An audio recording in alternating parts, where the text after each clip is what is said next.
सुना दीजिए, जिससे थोड़ा माहौल एक अच्छा बन जाए। बिल्कुल बिल्कुल। मैं भी अंत से उठाता हूँ। ओ जिवे बच्चा कोई खिलौना सांभ सांभ रखदा नी मैं तैनू उंज सांभ रखना। जद तू ही मेरी झोली पाती उस रब ने उस रब को ही होर मंगना। हाँ तेरी गल्लां विच सुकून मिलदा तू ही स्टार तू ही मून दिल दा। जीवन जिंदगी है होर भी रंगीन हो गई तेरे नाल मिलिया मैं जिस दिन दा। ओ जदों हत्थ फड़ नाल तुरदी दोवे जाने लगदे आ कैंट गोरीए तेरे नाल ऐदां मैं अटैच गोरीए लावा लई होना नहीं ओ वेट गोरीए भावें सारी दुनिया दे विच लभ लई लभना नहीं साडे जिहा मैच गोरीए। हाँ हाँ हाँ हाँ हाँ हाँ।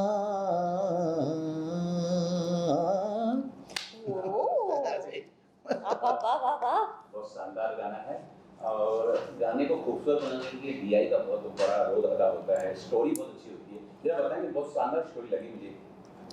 बेसिकली स्टोरी ये थी कि हमने ऑडियंस को थोड़ी सी एक्सपेक्टेशन में ही छोड़ दिया कि शुरू में ही मे बी हमारी एक रिलेशनशिप पहले से है और कहीं ना कहीं मे बी लड़की एक्सपेक्ट कर रही है कि लड़का अभी तक इसने मुझे प्रपोज क्यों नहीं किया। अभी तक बात एक रिश्ता कायम है बॉयफ्रेंड गर्लफ्रेंड का, अभी तक हमने वो आगे कदम क्यों नहीं उठाया। तो हमने स्टोरी वहाँ से ही उठाई है कि एक सरप्राइज़ के लिए मैं उनको लेके जाता हूँ। जैसे आप गाने की शुरुआत देखते हैं उन्होंने वो आई पैच पहना हुआ है, ब्लाइंड फोल्ड्स पहने हुए हैं। तो फिर जब वो फाइनली मैं उनको एक जगह पे लेके जाता हूँ उनको देखता है कि ये कहाँ मुझे लेके आ गए यू नो। और सामने उनको दिख रहा है कि एक बढ़िया सा लहंगा साड़ी, लहंगा लहंगा था साड़ी तो साड़ी ज्वेलरी वगैरह सब नाइस शूज़ एंड ऑल, और एक छोटा सा लेटर था कि आप जल्दी से तैयार हो जाइए आज हमारी ज़िंदगी की शुरुआत है। तो फिर वो रेडी होके आती है और फिर तो वो एक समझ में आता है कि क्या होने वाला है, लेकिन फिर भी उस वक्त उसको ये नहीं पता कि ये प्रपोज करेगा मुझे यू नो। और गाने का जो मुझे इस गाने की जो खासियत सबसे ज़्यादा लगी ना कि ये सिर्फ एक बॉयफ्रेंड गर्लफ्रेंड का रिश्ते में कायम नहीं होता। मतलब मैं ईज़िली फिट देख सकता हूँ कि आप अपने माँ बाप के लिए भी गाएं यू नो, अपनी बेटी के लिए गाएं, बच्चे के लिए गाएं, जो भी है, एक बढ़िया से दोस्त के लिए भी गाएं। बिकॉज वो एक जो सबसे पहली लाइन जो है मुझे वो बहुत अच्छी लगती है कि फिक्रा तू सारी छड्ड दे तू सब मेरे उत्ते छड्ड दे किद्दां खोलू कोई तैनू मेरे तो कड्ड दे तू वहम सारे दिलों कड्ड दे। ये दूसरी लाइन समझा दीजिए। हाँ तो फिक्रा तू सारी छड्ड दे मतलब तुम सारी फिक्र छोड़ दो यू नो, मेरे ऊपर छोड़ दो, और जो भी डर है तुम्हारे अंदर कि मैं तुमसे दूर चला जाऊंगा ये भी अपने दिल से निकाल दो यू नो। और तेरे नाल ऐदा मैं अटैच मतलब मैं तुम्हारे साथ इतना अटैच हो गया हूँ कि मुझे और कोई दिखता ही नहीं है। तो ये तो हर एक रिश्ते में कायम होता ना। That's what I really like. छोटी स्टोरी है, बहुत शानदार है, जिसमें कोरियोग्राफ किया है बहुत अच्छा है। मैंने बहुत पहले ना बाहुबली देखी थी, उसमें गाना था जिसमें टैटू का यूज करके उन्होंने पूरा गाना गाया है, टैटू दोनों जन ने। Yes. फिर मैंने ये गाना भी जो तुरंत वो गाना रिलेट हो गई, जो ड्रेस आपने गिफ्ट की थी वो मैचिंग ड्रेस थी। बिल्कुल yes. और वो इतना सुंदर लग रहा था, वो गाने के साथ शूट कर रहा था। और ये जिसने भी कोरियोग्राफ मुझे बहुत अच्छा लगा कि ये आप दोनों जो आपने गिफ्ट किया है वो एक मैचिंग है, आप दोनों का शूट भी कर रहा है, बहुत अच्छा डांस हो रहा है। बहुत शुक्रिया इसके लिए। उसका एक्चुअली उसका पूरा क्रेडिट मैं पहले देना चाहूँगा जो डायरेक्टर हैं मयंक गोस्वामी, और जो हमारे डिज़ाइनर थे। लकीली उनके पास वक्त था बिकॉज आजकल वो इतने आर्टिस्ट की शूट करती हैं तो उनके पास टाइम नहीं रहता, और लास्ट मोमेंट में हमने हमारे लिए किया। तो Rozy Ahluwalia, love you as always, thank you so much, and Mayank आपको भी बहुत बहुत थैंक यू। और मैं एक बात कहना चाहूँगी कि ये जो सेंटिमेंट है, जैसे अमित ने बोला, बहुत ही प्यारा पाक किस्म का ये प्यार है यू नो। लाइक कोई भी इसमें how do I put it, मिलावट या कोई भी मतलब एक सेल्फिश इंटेंट नहीं है, nothing you know very pure. तो वो आई थिंक ऑडियंसेस से बहुत कनेक्ट किया, ऑडियंसेस से भी कनेक्ट हो रहा है क्योंकि इतने गाने में देख रहा हूँ जो भी आ रहे कपल्स के लिए और लास्ट में ना वो ब्रेकिंग सॉन्ग हो जाते हैं, सैड सॉन्ग हो जाते हैं, कन्वर्ट हो जाते हैं। मुझे ये हैप्पी एंडिंग लगी है, इसलिए मुझे ज़्यादा अच्छा लगता है। जितने गाने में आपसे जब शुरू भी हुआ गाना तो मुझे ऐसा लगा कि शायद ये वही पुराना जैसा सब कर रहे हैं, जितने नए भी आ रहे हैं वो लास्ट में उसमें पता चलेगा कि लड़की भाग गई। हाँ, वो रिंग नहीं लेके वो भाग जाती है, किधर ये एंडिंग जो हुई है तो मुझे लग रहा है कि 14 तारीख भी आने वाला है, बिल्कुल पसंद भी करेंगे इसे। तो सिमरन किस तरह ऑन बोर्ड आइडिया बताना चाहिए? मैं इनकी जो बहुत खूबसूरत बीवी है डॉक्टर रूबी टंडन, वो मेरी डर्मेटोलॉजिस्ट हैं। ये बोलो स्किन की डॉक्टर है। स्किन की डॉक्टर है। तो मैं उनके साथ भी बहुत क्लोज हूँ एक्चुअली। तो हम बातचीत कर रहे थे कि you know she was telling me कि इनके हस्बैंड एक music video, you know he is looking for somebody to be in it, और प्रेफरेबली एक फ्रेश फेस। तो मैं काट देता हूँ, फ्रेश के साथ बहुत खूबसूरत फेस भी है। जी खूबसूरत है शुक्रिया। और मैं यूजली हैरान हूँ क्योंकि मेरी बीवी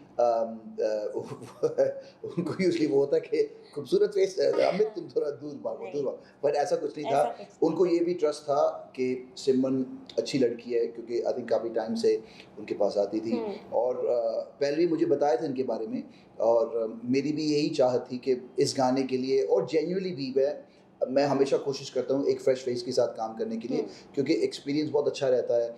उनको काम करने की एक वो लगन रहती है कि वो टाइम से चीज़ें अच्छे से करें। अदरवाइज रहेंगे सर मेरा इन टाइम ये है, मेरा आउट टाइम वैसा है, मैं ये करूँगी, मैं वो नहीं करूँगी, मैं यहाँ नहीं करूँगी, ये ड्रेस मुझे अच्छा नहीं लगता। सिमरन के साथ बहुत ही स्मूथ था।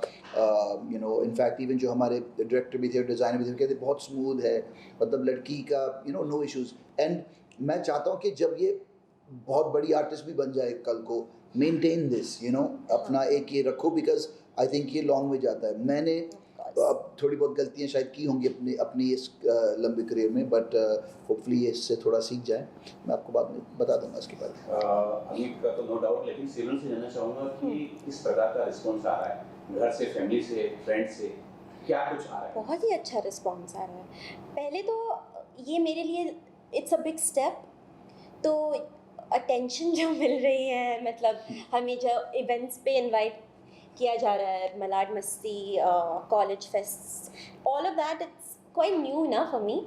तो वो जो my parents keep telling me this days कि हम बहुत प्राउड है, and we are, that's so good. बहुत खुशी हुई सुन के। या दे आर वेरी प्राउड कि क्योंकि उनको भी एक ढंग की इनसिक्योरिटी रहती है, क्योंकि फील्ड जो चुनी है मैंने, इट्स डिफ़िकल्ट।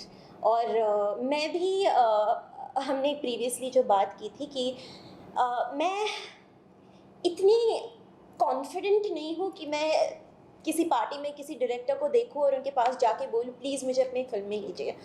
और अभी थोड़ा थोड़ा मेरा कॉन्फिडेंस बढ़ रहा है, लेकिन when an opportunity comes by itself, वो तो भगवान की देन है। बिल्कुल। So they were very happy and they were very also, उनको भी doctor Ruby, they know her very well, they go to her as well. So हम सब वो काइंड ऑफ वेरी रूबी के पास सब जाते हैं, सब जाते मैं भी जाता हूँ। She is brilliant. तो हाँ, कुछ बोलना चाहेंगे किस तरह की तैयारियां की है इस गाने को लेके? हाँ, इस गाने को लेके काफ़ी सारी तैयारियां की थी। एक तो एक पंजाबी का जो प्रॉपर डिक्शन है, अब जो आप मेरे आने वाले गाने भी देखेंगे उसमें ऐसा बिल्कुल नहीं लगेगा कि ठीक है पंजाबी लड़का है, लेकिन जो एक पिंड की खुशबू, एक एक्सेंट जो होता है, वो मैंने बहुत लाने की कोशिश की है अपने आने वाले सारे गानों में, इवन अटैच में भी, बिकॉज ऑडियंस तभी जाके थोड़ा बहुत कनेक्ट कर पाती है और पंजाबी म्यूज़िक की खासियत क्या है, जो बंदा पंजाबी नहीं भी समझता हो, अगर उसको हुक लाइन समझ में आ गई, मैंने एक्चुअली अभी हम दिलजीत के कॉन्सर्ट में गए थे और इवन करण औजला के कॉन्सर्ट पे, तो बहुत सारे लोगों को लिरिक्स नहीं समझ में आ रहे थे, लेकिन हुक लाइन आ रही थी तो वो हुक लाइन ही बार बार रिपीट करते थे। तो आई थिंक पंजाबी म्यूज़िक जो है ओवरऑल इतना ग्रो कर रहा है, तो मैं अभी ऑब्वियसली एक छोटा हिस्सा हूँ अभी फ़िलहाल, बट एक्सपेक्टेशन ये है कि मैं इस इंडस्ट्री के साथ मैं ग्रो कर पाऊँ, एंड हालांकि मेरे हिंदी गाने भी आएंगे, आने वाले भी हैं, बट पूरी फोकस यही है। तो यस, डिक्शन को लेके बहुत ज़्यादा फोकस थी, और बाकी तो बहुत स्मूथ गया। मैं सच बताऊं, बाकी सब कुछ, म्यूज़िक वीडियो का शूट स्मूथ गया, हमने दिल्ली में शूट किया था और सब कुछ स्मूथ गया, एडिटिंग वगैरह सब कुछ स्मूथ गया, आउटफिट से लेके सब। तो कहते हैं ना, जब एक जिस चीज़ को अच्छे से होनी होती है वो हो जाती है, स्मूथली होती है, और ये भी वैसा ही था पंजाबी एक्सपीरियंस। गाने करने का एक कारण ये भी हो सकता है क्योंकि आजकल जो पंजाबी गाने आ रहे हैं वो ट्रेंडिंग करते हैं। हिंदी गाने की अपेक्षा ज़्यादा करके अगर 10 देखेंगे उसमें तो 5 तो पंजाबी होता है। बिल्कुल बिल्कुल, ट्रेंड कर रहे हैं, लोग पसंद भी कर रहे हैं। यस, आई एग्री, हाँ बिल्कुल। सी, मुझे क्या लगता है कि हिंदी फिल्में का एक ऑब्वियसली बहुत ज़्यादा स्कोप है, बट कहीं ना कहीं मेरे साथ ये थोड़ा सा कनेक्शन है कि हिंदी गानों में अगर आपका हिंदी गाना एक फिल्म में नहीं हो तो बस हो सकता है मेरी सोच गलत भी हो, बट मुझे कहीं ना कहीं लगता है कि वो फिल्मी गानों को ओवरटेक नहीं कर सकते। एक पंजाबी गाने की अलग एक ऑडियंस है, और पंजाबी गाना भले ही फिल्म में हो, वो हो सकता है, और आजकल तो ऑलमोस्ट हर एक फिल्म में एक पंजाबी गाना फिट उनको रखना ही होता है। बट पता है, मुझे बस अच्छा लगता है गाते हुए, मुझे एक एज अ चैलेंज भी समझ लीजिए, और दूसरा एक इसके अंदर एक मिठास भी है, एक मिठास भी है, और इमोशनल गानों में एक पंच भी है गाते वक्त, यू नो, बिकॉज पंजाबी बोली भी वैसी है। और पंजाबी एज अ लैंग्वेज बहुत स्वीट और लाइक हाँ मिठास, मतलब बहुत ही ऐसी लैंग्वेज है जो दिल को छू जाए, यू नो। यस। फिलहाल तो यहाँ आप यही चल रहा है, पंजाबी सॉन्ग चल रहे हैं। हाँ। आप बहुत सारे शो भी करते हैं, कोई आपका फेवरेट सॉन्ग जो 2 लाइन गुनगुनाना चाहें? Favourite song, oh my God, इतने सारे फेवरेट सॉन्ग। अब ये डिपेंड करेगा, आप कोई आर्टिस्ट का नाम लो। हाँ, आप दिलजीत का लो या कुमार शानू का लो। वो वाला गाना नहीं गा सकते जो आपने कोल्डप्ले के समय एक मैंने देखा इंस्टा पे आपने कौन सा गाना था? अच्छा, वो हाँ, वो मैंने 2 गाए थे, एक दिलजीत का और एक कुमार शानू का। तो मैं हार्डकोर 90s का फ़ैन हूँ। मैं भी मतलब 90s में वो कुमार शानू, उदित नारायण, अभिजीत वगैरह, मतलब वो एक जो जोन था, मुझे मतलब मेरा फेवरेट है, यू नो। मैं रफ़ी जी को भी बहुत सुनता हूँ, किशोर कुमार को भी, बट आई लव दिस। सो आप जो गाने की बात कर रहे हैं इस प्यार से मेरी तरफ ना देखो, प्यार हो जाएगा, ये प्यार हो गया तो तीर दिल के पार हो जाएगा, प्यार हो जाएगा। मैं गाता रहूंगा भाई, खत्म नहीं होगा। तो एक सेकंड, ये कोल्डप्ले कॉन्सर्ट में गाया था? Yeah, so I just मैंने बोला कि भाई अब ठीक है अंग्रेजी, हालांकि कोल्डप्ले इज फैंटास्टिक, मतलब फ्रैंकली बताऊं, क्योंकि मैं पिछले साल और इस साल में भी 2024 में मैं ऑलमोस्ट 4 दिलजीत के कॉन्सर्ट्स पे गया था, करण औजला पे भी गया, AP दिल्लों पे भी गया, बट कोल्डप्ले का एक अलग एक्सपीरियंस था। मतलब मैं अमेरिका में पैदा पला होने के बावजूद भी मैं इंग्लिश गाने ज़्यादा नहीं सुनता था, कभी कभी हिप हॉप के गाने सुनता था, बट ज़्यादातर नहीं। मतलब मैं वैसा लड़का था कि रफ़ी जी के गाने, मन्ना डे के गाने मतलब वैसा अवतार नो, मेरा थोड़ी सोच अलग थी। बट ये कॉन्सर्ट का एक्सपीरियंस बहुत अलग था, लेकिन फिर भी मुझे लगा यार अंग्रेज़ों के बीच थोड़ा सा देसी तड़का होना चाहिए। तो वाह वाह वाह वाह, अंग्रेजों के एक चीज़ और कोई भी टीवी शो बहुत चुन के लेते हैं, बिल्कुल बहुत चुनिंदा ले रहे हैं, और एक बहुत बड़ा अनुभव भी है इस वक्त आपके पास। कई ऐसा मन में कसक रहती है कि मुझे 2025 में यहाँ होना था, मैं 2023 से काफ़ी पीछे हो गया हूँ, ऐसी कसक आपकी? देखिए, अगर हम नेगेटिव थॉट्स को अपने दिलो दिमाग में आने दें, तो फिर हमें हमेशा ही लगेगा कि काश मैं वो करता, काश मैं ये करता, काश मुझे ये रोल मिलता।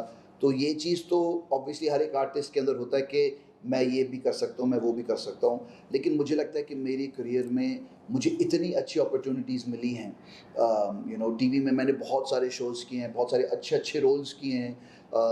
अब मुझे नहीं लगता आज तक मेरा कोई भी शो पॉपुलर नहीं हुआ है। वो कसम से लेके, दिल मिल गए से लेके, कैसा ये प्यार है, क्योंकि सास तो ऑब्वियसली बहुत पहले, बट वो भी सारे ही सुपर हिट शोज़ थे। तो मुझे इस चीज़ की खुशी है। मैंने कॉमेडी शोज़ भी किए हैं, 2 कॉमेडी सब टीवी पे 2 कॉमेडी शोज़ भी किए थे, जो मुझे एक्चुअली बहुत अच्छा लगता है। लोग मुझे कभी कभी फिजिक को देख के लगता है इसको बस एक्शन करना है, पर नहीं, मुझे I love performing you know. तो मैं ऐसा कुछ नहीं सोचता, मुझे लगता है जो ऊपर वाले ने मेरे लिए लिखा है वो होगा, वो कब होगा वो उसकी मर्जी है, और मुझे बस अपना काम करते रहना है। That's what I believe. कुछ आने वाले वीडियो में या कुछ प्रोजेक्ट लेके आप दोनों को एक साथ देख सकते हैं। हाँ यस आई एक्चुअली हम ये बात, हमारा शूट ख़त्म भी नहीं हुआ था लेकिन हम बात ऐसे ही हमने शुरू रखी थी कि यू नो हम इस चीज़ को आगे भी ले, ऐसा क्यों कि बस एक वीडियो में काम किया और बस आप जाइए और मैं अपने रास्ते। तो हमारा प्लान है, इनफैक्ट हम ये भी बात कर रहे थे कि अगर ये चीज़ और बाय गॉड्स ग्रेस ये है यू नो, ऊपर वाले की बहुत मेहरबानी है कि हमारा पहला गाना अच्छा रिस्पॉन्स आया है, साल की शुरुआत एक ट्रेंडिंग गाने के साथ हुआ है, एंड अभी तो मुझे लगता है इवन अटैच की जर्नी बहुत है, लेकिन यस आगे जाके हम ज़रूर ये प्लान कर रहे हैं एक और गाना करने के लिए। मे बी जो अपकमिंग आर्टिस्ट हैं उनको भी हम एक अपॉर्चुनिटी दें, ये भी मेरे दिमाग में तो काफ़ी टाइम से है, बिकॉज हमको भी एक वक्त किसी ने अपॉर्चुनिटी दी थी, तो मैं भी चाहूँगा कि उन लोगों को भी वैसा चांस मिले, तो वो भी हमारे एक प्लानिंग है करने के लिए। अगर सिमरन आप बता सकें, अमित के अलावा कोई और प्रोजेक्ट है आपके पास आने वाला है या कुछ कर रहे हैं? जी मार्च में, होपफुली मार्च में मैं एक मराठी फिल्म कर रही हूँ। उसका नाम है घडा घडा बोलायचं च घड़ा घड़ा बोलायचं घडा घडा बोलायचं। It is a very interesting unique kind of film. जिन्होंने भी देखी है अब तक वो सब कह रहे हैं कि मराठी सिनेमा में ऐसी किस्म की, ऐसे जॉनर की फिल्म पहले कभी देखी नहीं है उन्होंने।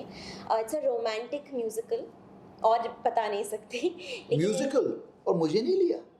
अरे अब वहाँ पे मेरी मराठी इतनी आके कमाल पंजाबी की, में अरे सब हो मिला जाता है। पंजाबी तड़का टू द मराठी फिल्म। नहीं लेकिन बहुत अलग किस्म की फिल्म है। बहुत लकी थी मैं कि मुझे I got a start with such a beautiful new kind of concept। इसमें है भूषण प्रधान, जो रिसेंटली अभी उनकी बहुत सारी मराठी फिल्म्स आई थी। मोस्ट नोटेबली जुना फर्नीचर महेश मांजरेकर सर के साथ, अनुषा डांडेकर भी है उसमें, और आरो वेळंकर इज़ द अदर कोस्टा। सो हम तीनों लीड में है। और हाँ, आई होप फिंगर्स क्रॉस्ड कि मार्च में रिलीज़ हो जाए, थिएटर्स में जाके ज़रूर देखिएगा, सबटाइटल्स के साथ भी देखिएगा अगर आपको मराठी नहीं आती, लेकिन I can promise you it will be a very nice experience. तो ये है। अमित जी, ये भी जानना चाहूँगा कि आप सिंगिंग आपके लिए फर्स्ट है कि एक्टिंग? ऐसा कुछ नहीं है, मैं एक परफॉर्मर हूँ। लाइक अगर आप मुझे ये बोले कि आपको एक्शन करना अच्छा लगता है, कॉमेडी अच्छा लगता है या ड्रामेटिक सीन्स, आपको सच बताऊँ मुझे रोमांस करना इतना अच्छा नहीं लगता है। यानी बहुत अजीब बात है क्योंकि रियल लाइफ में मैं बहुत रोमांस किया है, बट ऑन स्क्रीन मुझे रोमांस करना कभी कभी अजीब लगता है कि लोग देख रहे हैं यार अभी यू नो, वो मुझे मतलब कोई भी इवन अटैच में भी, मतलब हालांकि हम एक अच्छे दोस्त बन गए थे, लेकिन कोई भी सिचुएशन होता हमने ठीक है और you know, तो जो हुआ था कि हम इतने अच्छे दोस्त बन गए थे कि वो रोमांस करने में एक ऑकवर्डनेस आ गई थी। क्योंकि the way I know him also through his wife, तो मैं ऐसे I can't think of him like that to be honest. So जो दोस्ती थी, जो the fun we were having, वो सब it was very very pure and platonic. तो रोमांस करने की जो हेलो रोमांस किया ना, अटैच का तो रोमांस ही करना था, बट यस आपके सवाल का जवाब ये था, मुझे दोनों अच्छे लगते हैं, एक्टिंग सिंगिंग दोनों अच्छे लगते हैं। ये जो मैंने जोन पकड़ा है कि वीडियोस बना के वगैरह, वो मुझे इसलिए बहुत अच्छा लगता है बिकॉज एक्टिंग भी करने का अच्छा मौका मिलता है, अपने पसंदीदा गाने को बना के, वो भी एक पूरा सा आप बेसिकली एक बच्चे को बड़ा कर रहे हो, और वो भी छोटे, आपको ना तो 9 महीने लगते हैं और ना ही उसको सालों साल यू नो पाल पोस के, आपको एक छोटे वक्त में एक चीज़ को बनानी है, एक क्रिएशन करना है, उसके बीट्स को लेके, लिरिक्स से लेके, ऑब्वियसली जो इनपुट्स गाय की, देन वीडियो बनाना, किस तरह का वीडियो बनेगा, यू नो वो क्रिएटिव एलिमेंट्स काफ़ी होते हैं, तो ये करने में मुझे बहुत अच्छा लगता है। अगर फाइनली अब दर्शकों को बताइए कि गाना तो हमने सुना है, जो नहीं सुने हैं वो ये गाना कहाँ सुन सकते हैं? बहुत ही अच्छा क्वेश्चन है, और इसका जवाब ये है कि अगर आपने अभी तक अटैच नहीं सुना है, सारे स्ट्रीमिंग प्लेटफॉर्म्स पे, भले वो स्पॉटिफाई हो, स्पॉटिफाई पे तो मैं ये कहूँगा उनने बहुत सपोर्ट भी किया है, बहुत बड़े बड़े हमें प्लेलिस्ट भी दी हैं, तो आप स्पॉटिफाई पे जाके सुन सकते हैं, एप्पल म्यूज़िक, जो भी आपका गाना, जो भी आपका पसंदीदा म्यूज़िक प्लेटफॉर्म है, यूट्यूब पे हमारा फुल गाना आप देख सकते हैं, हमारे इंस्टाग्राम प्रोफाइल पे भी हमारे गाने के स्निपेट्स हैं। तो आप गाना सुनिए, रील्स बनाइए, अपने दोस्तों के साथ शेयर कीजिए, एंड प्लीज़ गेट अटैच्ड।